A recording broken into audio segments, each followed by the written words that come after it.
Parfois, c'est vrai que ça m'arrive d'arriver ici, c'est gros, c'est risqué. Il n'y a personne pour filmer. Et je me demande parfois si ça vaut le coup de prendre des risques et voilà, pour moi, quoi. Et voilà, parfois, je me retrouve tout seul ici au fronton, les vagues sont énormes. Et je prends des grosses vagues et je suis tout seul, quoi. Et je me retrouve à crier au pic tout seul.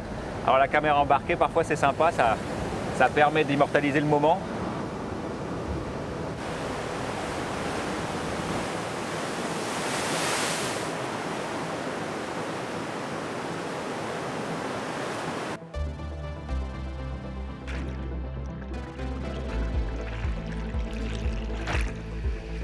Surfer le fronton n'est pas à la portée de tous.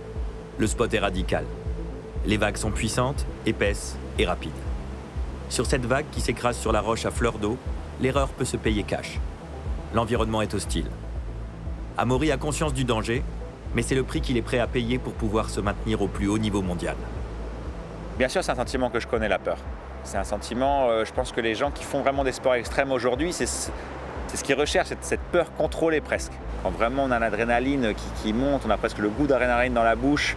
Voilà, après avoir fait un take-off vraiment chaud sur une vague, ou avoir sorti un tube où on pensait qu'on n'allait pas sortir, ou avoir fait un canard devant une vague où on s'est dit je vais me faire détruire, et puis en fait ça va, je suis passé parce que tu es passé juste au bon moment, ou des choses comme ça. Oui, j'ai la peur. Et après, je pense que c'est une peur donc déjà contrôlée. J'essaye d'avoir vraiment confiance en moi physiquement pour contrôler la peur. Parce que je pense que l'une des pires peurs, c'est vraiment quand on est dans une confrontation où on sent que physiquement, on ne va pas pouvoir assurer. Mais en tout cas, des gens qui te diront qu'ils sont à l'aise au fronton quand il y a des vagues de 2,50 m, ou c'est des fous, ou c'est des menteurs.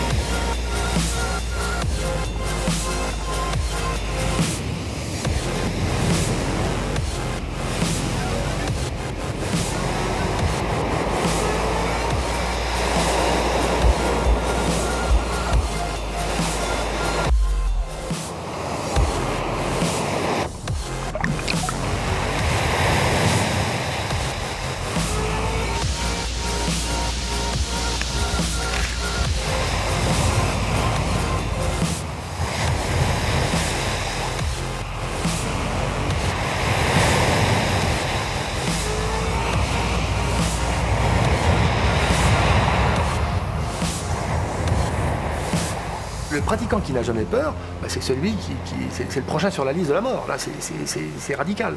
Donc il y a toujours des prises de sécurité. Il y a en même temps cette angoisse parce qu'il reste l'incertitude qu'on ne peut pas contrôler. Et c'est ça qui donne, c'est ça le risque.